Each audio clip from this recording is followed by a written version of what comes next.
The clinking of silverware and the low hum of happy chatter at the Old Mill restaurant faded into some distant, muffled echo in my ears. All I could hear was the blood rushing there, like a tidal wave. Owen had just pulled me aside, practically dragged me into the coat room, the kind of hushed, urgent move that usually only happens in movies, not in real life. Not an hour before I'm supposed to give a toast to my fiancée. And then he said it, just like that, under the dusty coats and the smell of mothballs. My best friend, my ride or die since kindergarten, looking me dead in the eye, his face paler than I'd ever seen it, even paler than that time we both had the flu in 5th grade after sharing a milkshake. Kevin, man, I need to tell you something before tomorrow. God, I hate myself for this. His voice was barely a whisper, ragged at the edges like he'd been screaming for hours. My mind was trying to catch up, trying to process, because the words that came next, they just didn't compute with the reality I'd been living. My reality, which for the last 5 years, almost 6 actually, had been meticulously built around Amelia. Her laugh, her weird habit of leaving her teacups all over the apartment, the way she'd squeeze my hand under the table when we were out with friends, just a little secret connection. My Amelia, who was right now probably out there, laughing with her sister, Clara, or maybe my Aunt Carol, totally oblivious. It was our rehearsal dinner, for Christ's sake. Tomorrow, less than 24 hours from now, was our wedding day, the big one.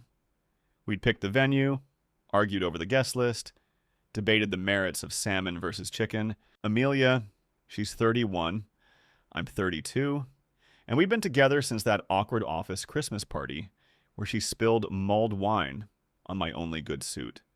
It felt like forever, like a lifetime ago, and also like just yesterday.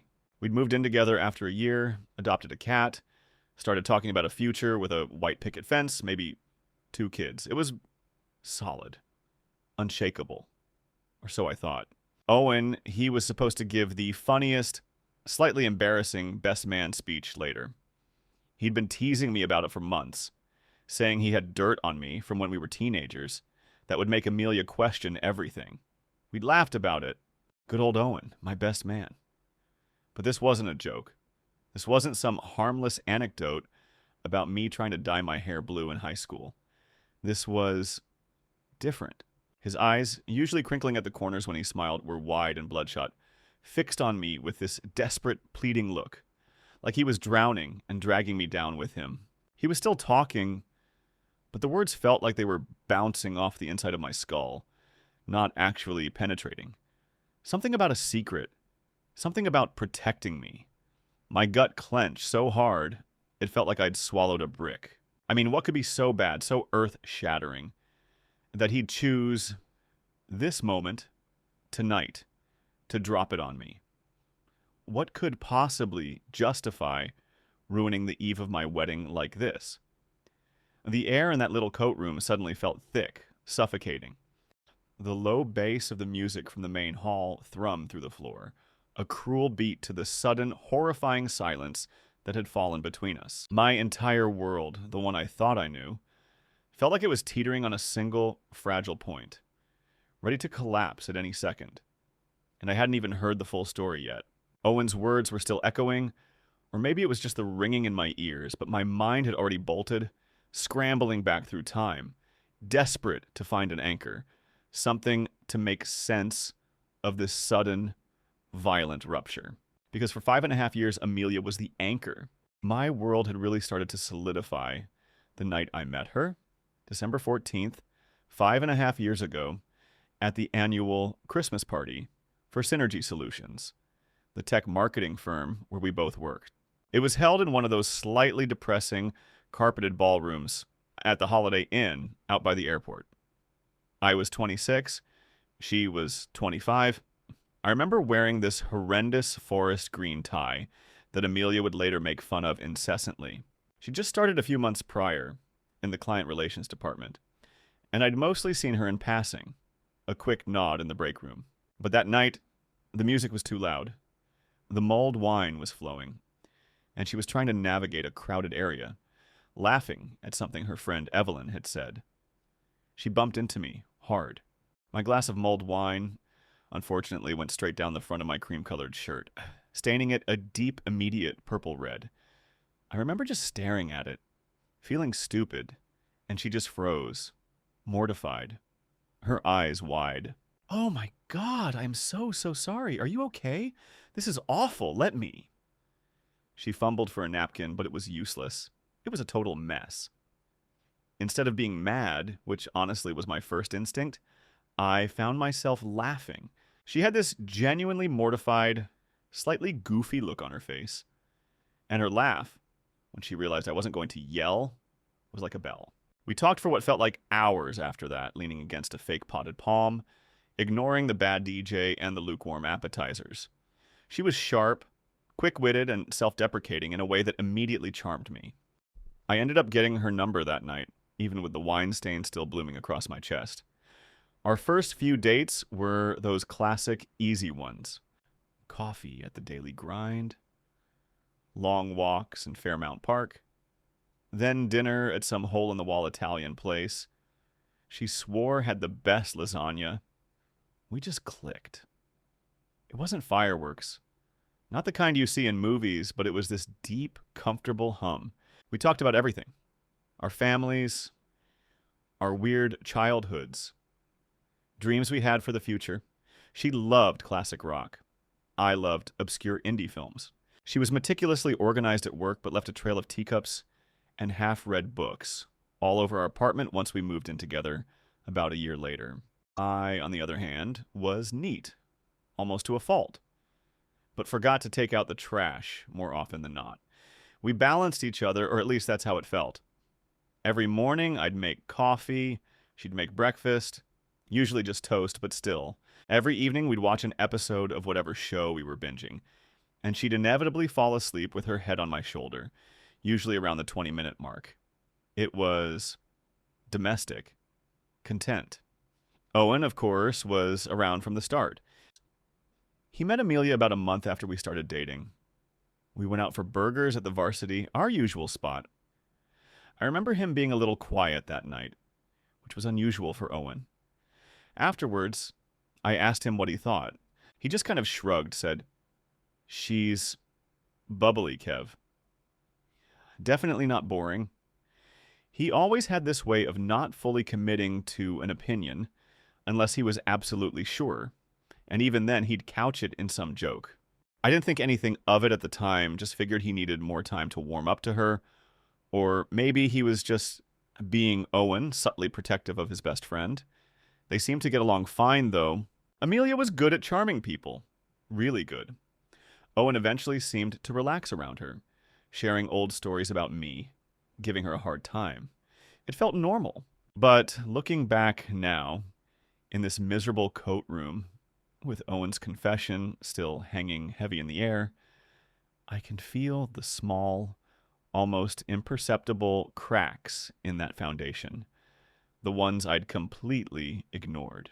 There were times Amelia would get oddly defensive about her past, especially about her college years or her family.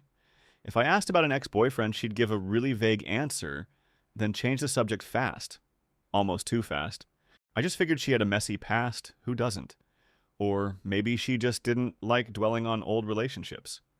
She could also be incredibly private, which I respected.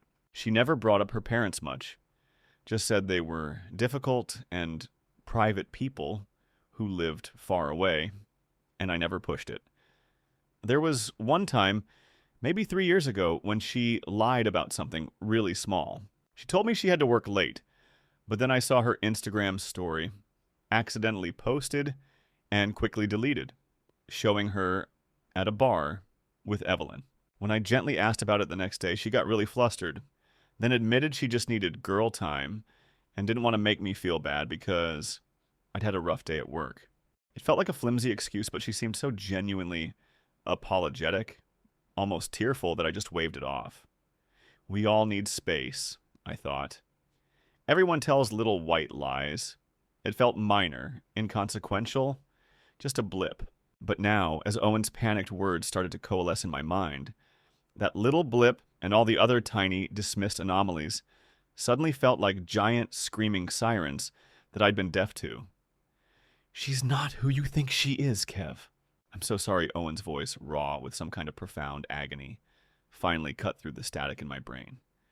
I should have said something sooner, I know. God, I know, but I couldn't. Not until now he looked away, scrubbing a hand over his face. The air in that coat room was suddenly too thick, too warm, pressing in on me. I wanted to shake him, to yell at him, to tell him he was insane. But the conviction in his voice, the sheer desperation in his eyes, stopped me cold. This wasn't a prank.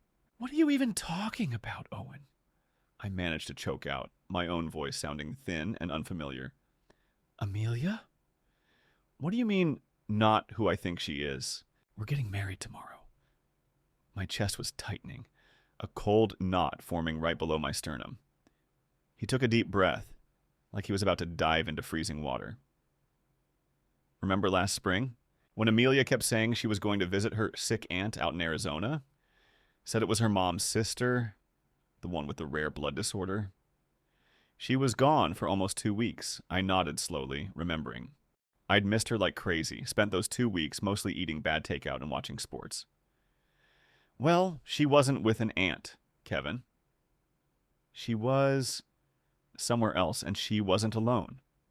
My head swam. What could he possibly mean? I remembered Amelia FaceTiming me from what looked like a sterile hospital waiting room, looking tired but resolute. She even showed me a picture of an IV drip she said was her aunt's. "Owen, what the hell are you saying?" She showed me pictures. She was worried sick. Her aunt was really ill. He closed his eyes, then opened them again, fixing me with that same tortured gaze. "I saw her, Kev. Not in Arizona. Right here. In Philly." About 4 days into her trip, my mind raced. No, that was impossible. Amelia hated lying. She'd explained the little Instagram story thing. This was different. This was a massive, elaborate lie. It felt wrong, unfair. I was walking home from the gym, cutting through Rittenhouse Square, probably around 6:30. He continued, his voice picking up a quiet, terrifying momentum. "And I saw her with a guy. They were sitting on a bench, really close. She was laughing, leaning her head on his shoulder. He had his arm around her, and it wasn't some casual thing, Kev. They looked intimate, like a couple, and she was dressed totally different from how she usually dresses. More bohemian, I guess. Not her typical work clothes, not the kind of stuff she wore with you." I felt a sudden, sharp stab of something cold and venomous. Disbelief, mostly. But beneath it, a tiny, insidious worm of doubt began to burrow. Owen wouldn't lie about something like this, not to me. "Owen, are you sure it was her? Maybe you just mistook someone else? There are a lot of people who look like Amelia." He shook his head, a grim, determined look on his face. "I walked past them twice, Kevin." I even doubled back. I wanted to make sure. I saw her face clearly, and she saw me. For a split second. Her eyes got wide, like she'd seen a ghost. She practically jumped away from the guy, pulled her arm back. I kept walking, pretending I hadn't seen anything. I didn't know what else to do. He paused, clearly reliving it. I wanted to confront her, man. Right then. But I was so shocked. And then I started thinking, what if I was wrong? What if there was a perfectly logical explanation? Maybe it was a cousin or an old friend. I convinced myself I was overreacting, but that wasn't the only thing. He took another shaky breath. And then there was the house hunting, remember? When you guys were looking for that place in Manayunk, you'd find a perfect open house, ready to make an offer, and then Amelia would suddenly, out of nowhere, find some fatal flaw. The kitchen was too small, the yard faced the wrong way, the school district wasn't quite right. You were so frustrated, and I kept thinking, something's off. Why would she be so particular about every single place, even the ones that were objectively great? I remembered that. We'd spent months looking, and it was draining. Every time I thought we had found the one, Amelia would pull back, find a reason to say no. I'd blamed it on her being meticulous, wanting everything to be perfect for our first home. I'd even joked with my dad, Bill, about it. He just laughed. Women, son. They know what they want. My mom, Joanne, was more direct. Maybe she's just scared of commitment, honey. Moving in together is one thing. Buying a house is another. I'd brushed it off, thinking my mom was just projecting her own anxieties from her early marriage days. Owen continued, his voice getting softer, almost pleading. And there's more, Kev. That trip to Montreal for Evelyn's bachelorette party a few months ago. You know Evelyn's my cousin, right? She told me. Amelia didn't even go. Evelyn said she canceled last minute, said her period was really bad or something, and she couldn't travel. But Evelyn saw her a couple of days later, back in Philly, looking totally fine, getting groceries at Whole Foods. She mentioned it to me, laughing it off, like typical Amelia, always exaggerating, probably just wanted a free weekend. But it wasn't just a free weekend, was it? My head was spinning now. The little lies, the evasions, the convenient excuses. It was like a puzzle where pieces I'd always thought fit perfectly were suddenly revealing jagged, mismatched edges. My chest felt hollowed out. Amelia had told me she was exhausted after those 2 weeks in Arizona, but she'd never mentioned seeing Owen. Never. If she'd seen him, wouldn't she have brought it up? Wouldn't she have been surprised to see him? The silence from her about it was deafening. And the Montreal trip, Evelyn. Why would she lie to Evelyn too? It wasn't just me she was lying to. It was everyone. I remembered a conversation with Evelyn a few weeks after that Montreal trip. We were at a barbecue at Owen's place. Evelyn was sipping a beer, looked at me and said, "Man, Amelia really dodged a bullet with that Montreal trip. It was a total nightmare. Nothing went right. You're lucky she skipped it." She'd laughed. I just thought, yeah, Amelia's lucky. I told Amelia about Evelyn's comment, and she just nodded. Oh, for sure. Glad I stayed home. She hadn't even flinched, not a hint of discomfort. That unwavering calm, that perfect composure, which I had always admired as strength, now felt like a cold, calculating facade.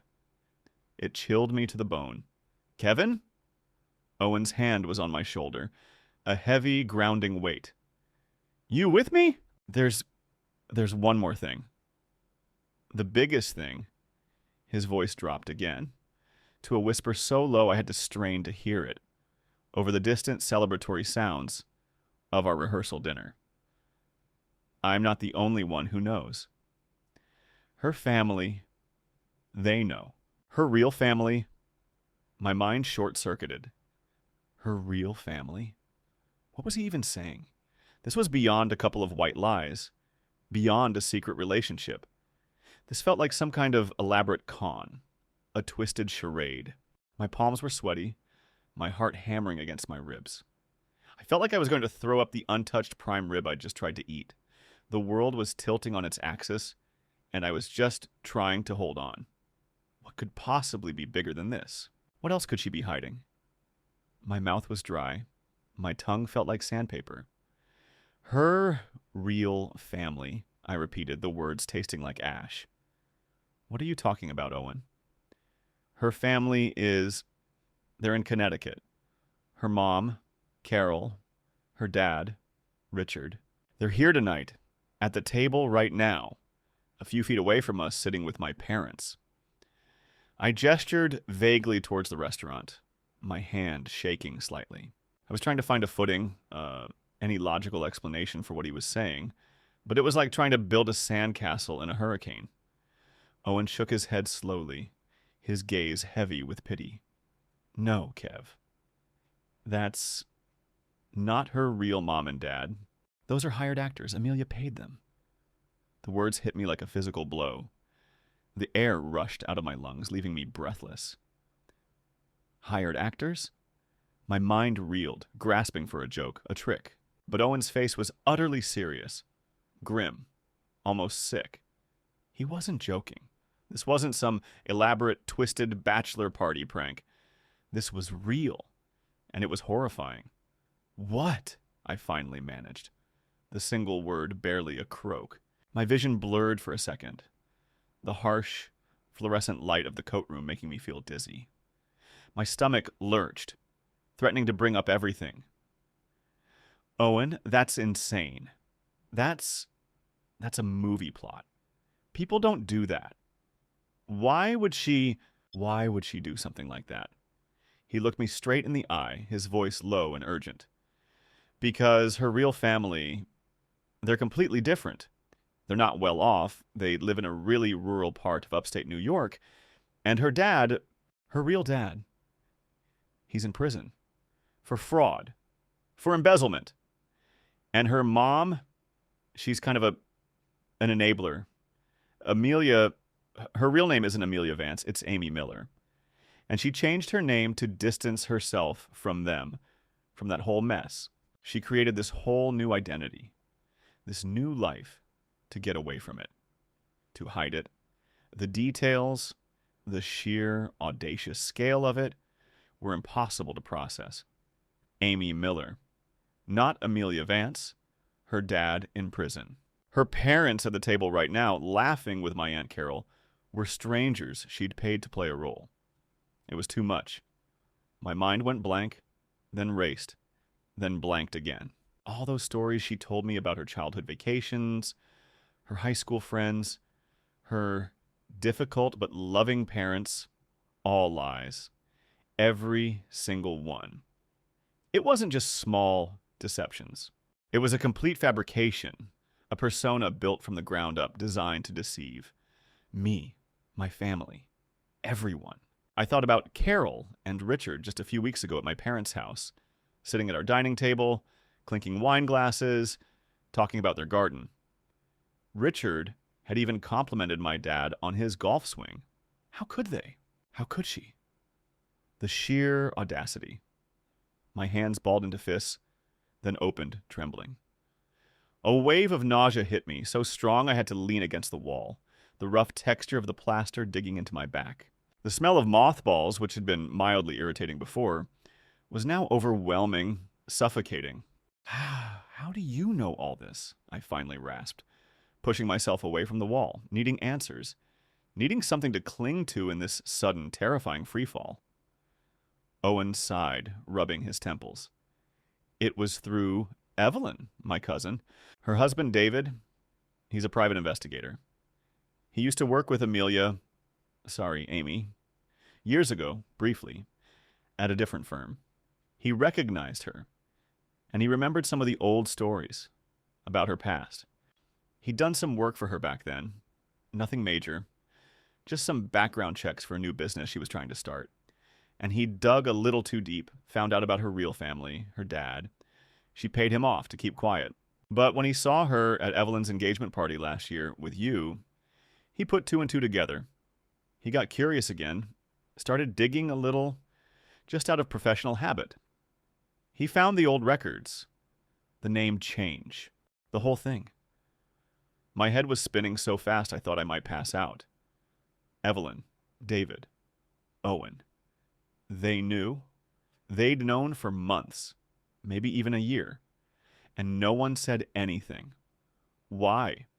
Why didn't he tell me? Why didn't you tell me, Owen? My voice was rising, cracking, with a mixture of anger and betrayal. He tried, Kev. Evelyn tried to get him to.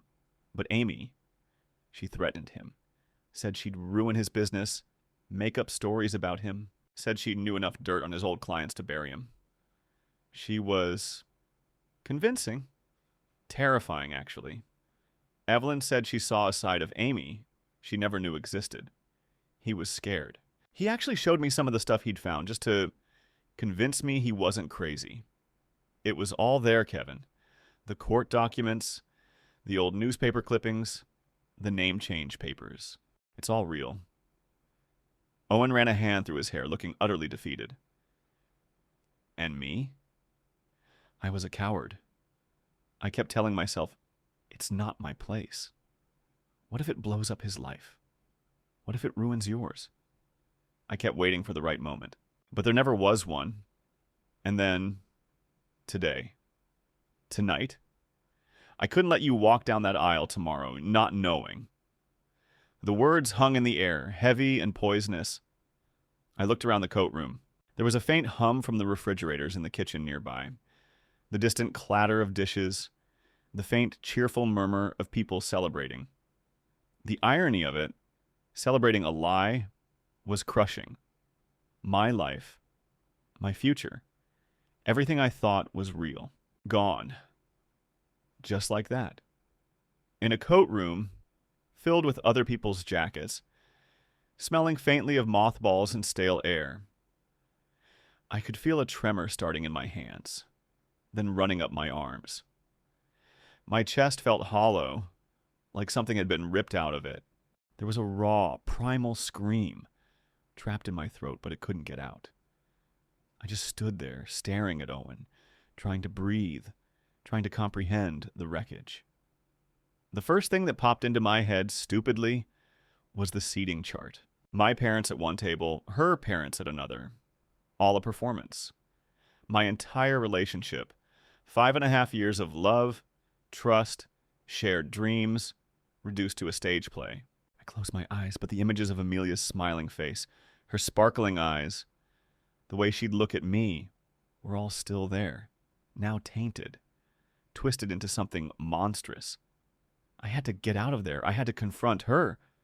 Right now. I remember stumbling out of that coat room, Owen right behind me, his hand still on my arm, murmuring something I couldn't quite catch. My legs felt like jelly, barely able to hold me upright. The restaurant, which moments ago had felt warm and inviting, now seemed like a brightly lit trap. I scanned the room, my eyes frantically searching, trying to find her, trying to reconcile the smiling woman I loved with the monstrous deceiver Owen had just described. She was sitting at a table with my mom, my Aunt Carol, and her mom, Carol. They were all laughing, a picture of domestic bliss, of two families coming together. It was a lie. A sickening, elaborate performance. I walked directly to her table, not caring how loud my footsteps were, or how many heads turned. Owen hesitated for a second, then followed. His presence a silent confirmation of the storm about to break. My mom saw me first, her smile fading as she registered the wild, desperate look on my face. Amelia, still laughing, turned, and her smile vanished too, replaced by a flicker of confusion. Then, as her eyes met Owen's, a flash of something else. Fear, maybe, or a chilling recognition. "Amelia," I said, my voice hoarse. Barely a whisper, but it cut through the happy din like a knife. "We need to talk. Now." Her mom, Carol, started to say something, a polite, concerned, "Is everything all right, dear?"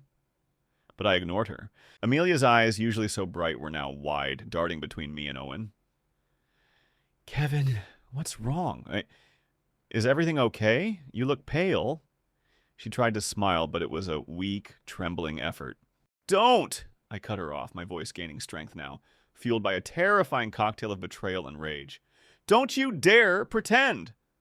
"Not anymore. I know, Amy. I know everything." The air went out of the room. The chatter died down around us. My mom gasped.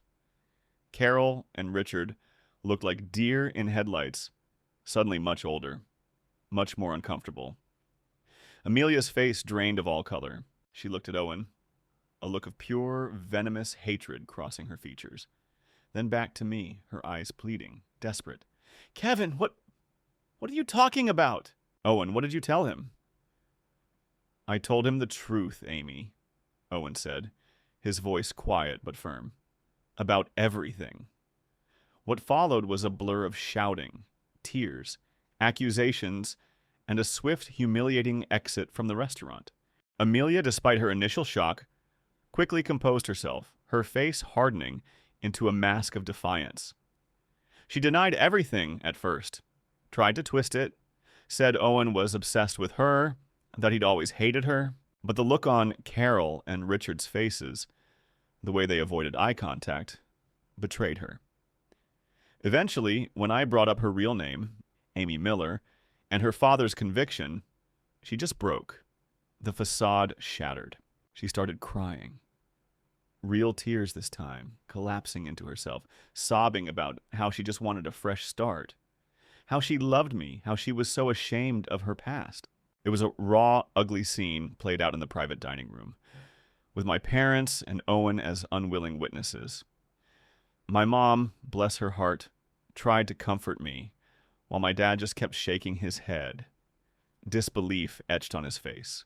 The immediate aftermath was pure chaos.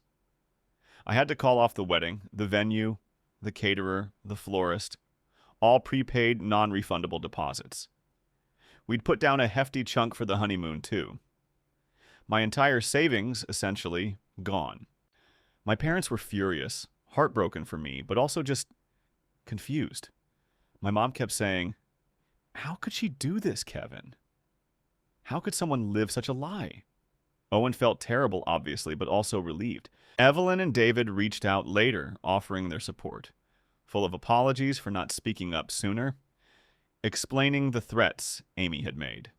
I couldn't even process it all.